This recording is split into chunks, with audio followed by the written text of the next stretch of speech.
Thanks everyone for coming.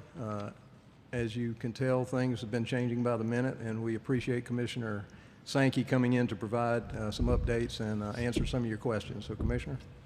Thanks, Claude. I did not expect to be back this quickly, but some people asked, and I knew that potential was present.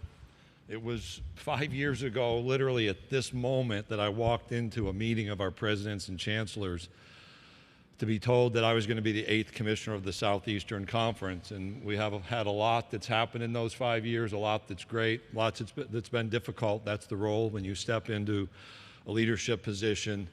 But I've not had a situation as difficult and emotional as this one.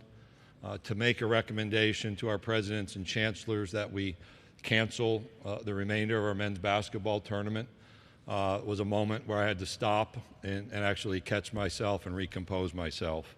I tell you that simply to say there is no one in this conference who's taken these decisions lightly.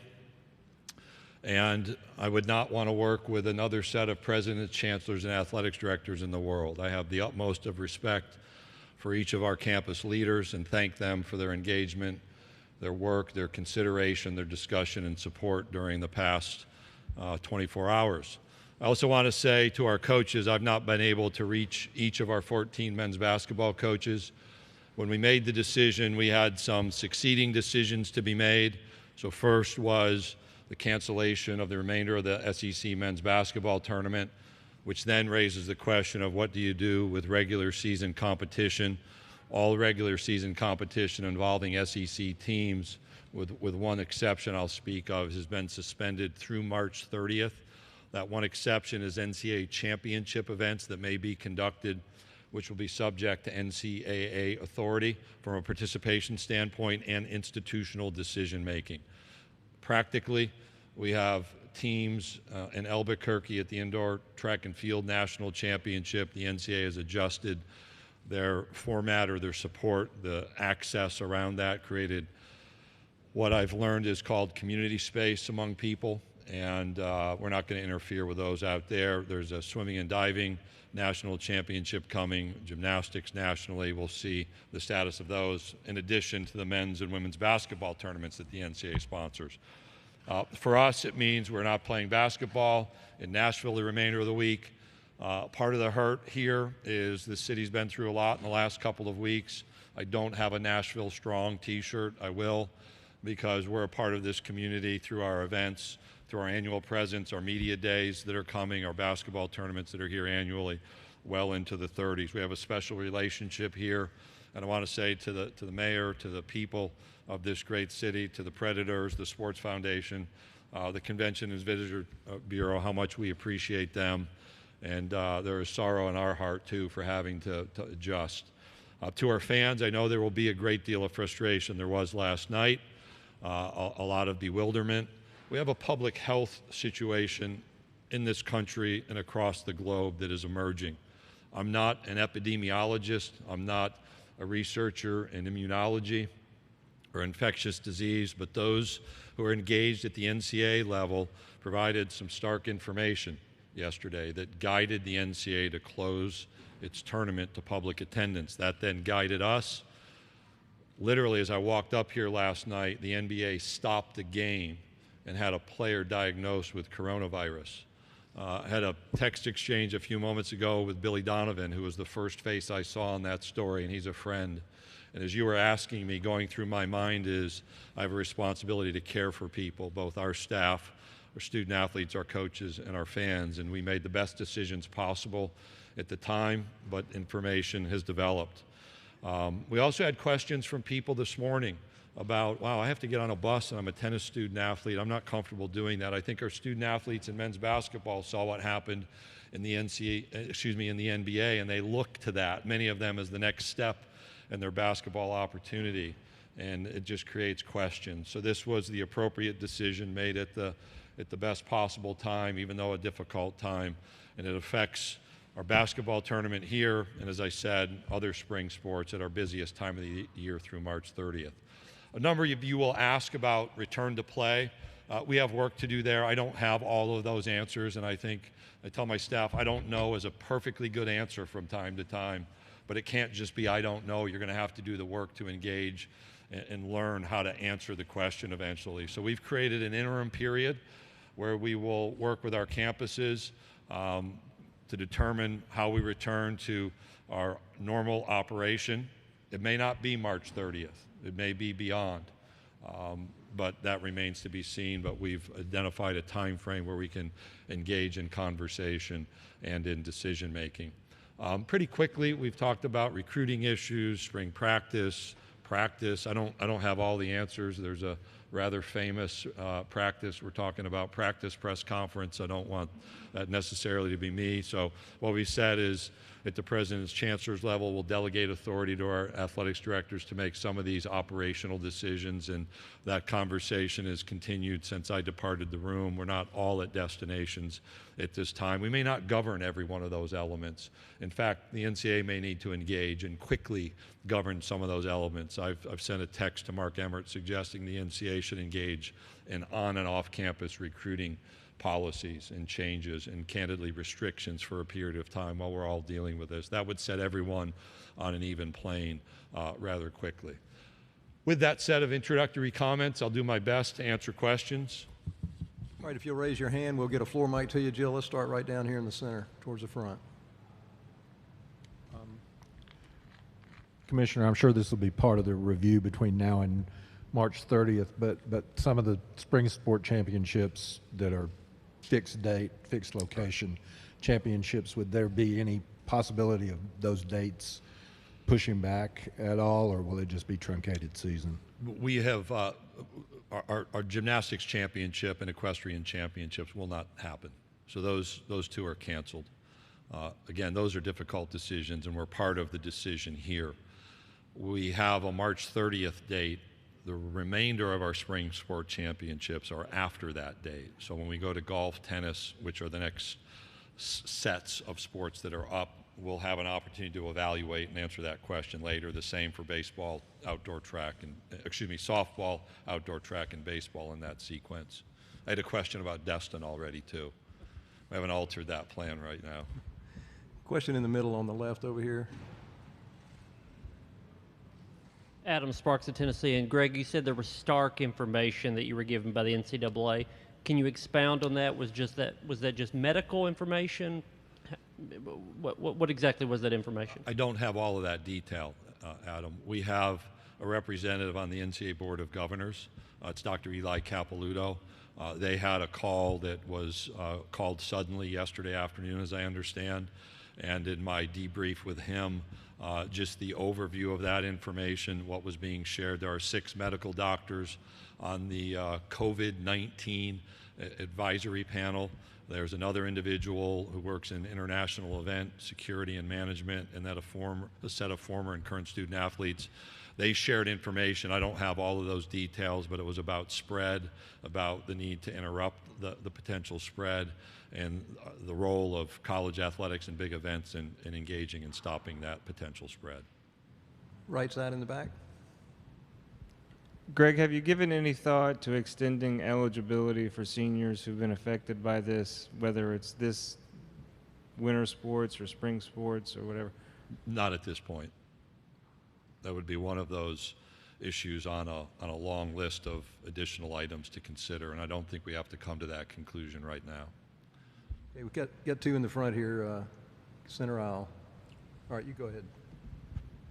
Greg, I know that a lot's been going on, but what kind of discussions have you had with your football coaches about their spring practices? I understand it's up to them right now, but spring games, what discussions have happened there? I was on a conference call with at one of our athletics departments where that was asked. Our athletics directors talked about that afterwards. So we've limited the size clearly of on-campus events, and campuses are doing that individually. But I don't have a prescriptive list right now around what's going to happen with spring practice, spring football. Question in the middle. Greg, you sort of already answered this, but how much was it a factor of player possibly infecting another player here in the tournament? That had been, that had been on our mind for a number of days and weeks. We felt with what we knew at that time that we could still move forward. When you're about to walk up here, you look at your phone and you have a text message, and then you see a story with an NBA coach, Billy, who we all know from his work here, and the decision in that story that the NBA has suspended play after a test. Are you going to be proactive or reactive? And we felt right now, given what's happening, we needed to be proactive at this point. Question on the left side, go ahead. Commissioner, SEC baseball tournament is going to be in a couple of months. Any changes of dates, or still don't mention about that? We don't have any changes right now. That March 30th date gives us an opportunity to take a step back from a rather intense 24, 36 hours and consider the direction with the remainder of the spring as scheduled or any adjustments. Right now, that March 30 date has the most importance, I think, is a milestone. We'll see. Question center aisle. And pending whatever kind of decision the NCAA makes about its tournament, would you allow your schools to go to the tournament in light of the information that you have? Part of what we've discussed is that, subject to NCAA authority and institutional decision making, if the NCAA continues with events, our teams will be able to participate in those championships. Knowing that the NCAA is digging deeply into these issues, should those events continue, we think that's the appropriate approach. Very different than on campus or neutral site or traveling under regular season competition. But I think that our national office has some work to do on each of those elements. Question on the left, go ahead. Greg, did you get a sense this morning that coaches, players, those who were in Nashville maybe didn't want to play even with, playing for the automatic bid and that sort of thing? Not that directly. I was here on Tuesday evening before a dinner I needed to attend to see the teams practicing, and it was Ole Miss at Kermit and Tom and his team with Georgia. And I asked both coaches, are your teams focused and ready to play? And absolutely was the answer. And I took that as what we'd expect. And yesterday, I think people were focused. I had a question a week ago from a coach about should we do this, but not necessarily predicting this outcome. If you'll allow me a moment, I'm going to tell you a story about 2008 that is one of my favorite images. And we had a tornado that hit the Georgia Dome. Many of you were there and can probably recall where you were sitting. None of us slept the night. Mark Womack was leading. Mike Sly was on the basketball committee, so he was sequestered in Indianapolis at that time. I was doing what I did at that point. We moved to Georgia Tech. We had a doubleheader for one team. Georgia, Kentucky played. Georgia won. Georgia won again, and then Georgia won the championship. And there was a student athlete on that team walking down the hallway carrying our championship trophy, saying, "This is the best day of my life."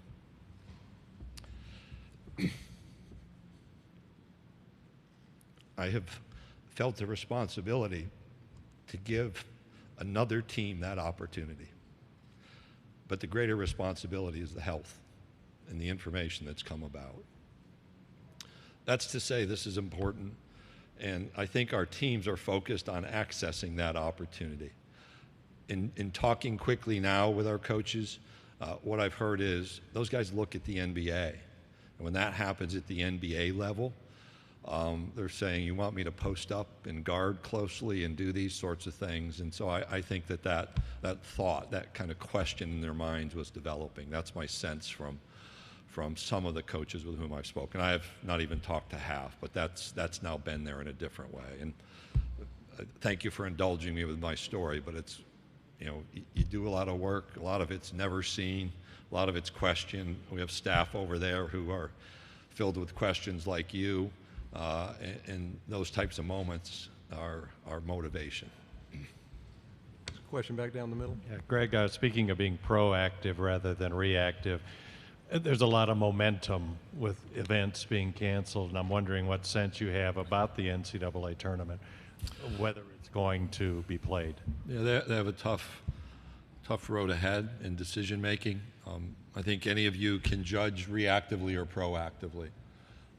We played last night and then you reacted. We make the best decisions possible with the best available information. And the NCAA leadership is going to have to make that. And I won't judge right now what the outcome may be. There's a pause. They've got some time, candidly, that I did not have today. And I would encourage them to use time to fully evaluate, be thoughtful, and determine whether or not we might be able to go forward with any of the NCAA championships in this relatively short window. So you have wrestling. Missouri has the sport of wrestling. I haven't checked their qualifiers. I mentioned indoor track and field. Obviously, basketball is why we're here, both men's and women's. Gymnastics. I heard for all those student athletes, and we say it just means more. You saw a little bit of that in my emotion. But I know the pride that exists in this conference for having the chance to access those national championships is meaningful for our young people.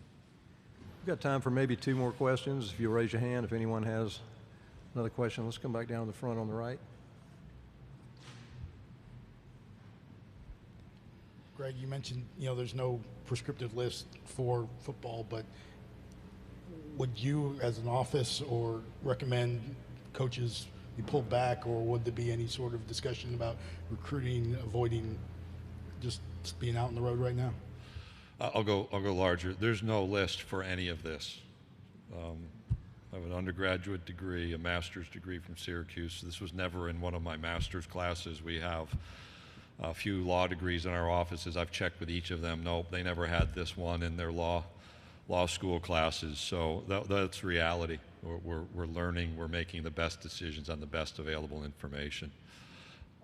We did have conversations about recruiting I referenced and have stopped off-campus and on-campus recruiting for a period of time. That could be extended. I've identified, I think the NCAA needs to fully engage on that issue as well. The practice issue may be for them nationally. I think we had some conversations. I don't know that we came to a destination, and so that means it's still on that list that we're creating. Take the last question right down on the front on the right. Greg, we saw last night with the decision to keep fans out, and then this morning with cancellations around the country, it's kind of a chain reaction from conference to conference. How much were the decisions here at the SEC done in consultation with other commissioners like yourself from other leagues and the NCAA? I'll give just a commendation to my colleagues among what are called the autonomy conferences, to Larry, to Bob. Kevin's brand new. He walked into this. It's 2 months. Jim lives down the street. He picked the perfect time to retire, it appears, for this one. And to John as well. And we do talk. We obviously have common issues to talk about on a regular basis, but our communication has accelerated. We've all made independent decisions. But as I talk about best available decision based upon best available information, that collaboration helps provide better and the best available information. And so we all had to go back to our own boards and act independently, and we did that. We could have made a different decision, but I think, somebody asked me the timing last night. We knew at 5:45 Central that we were going to adjust our attendance for the following day, and today, I think we had a call at 10:30 this morning knowing that we had a noon tip-off and we needed to move quickly to make this decision today. And that was our independent decision, but the ability to collaborate is the kind of work that leaders should do at this level. Thank you. Thank you, everyone, and appreciate your interest and your coverage. And I know you have a job to do and you've got some space to fill that you didn't expect to have to fill in different ways the next couple of days. So thank you for your work.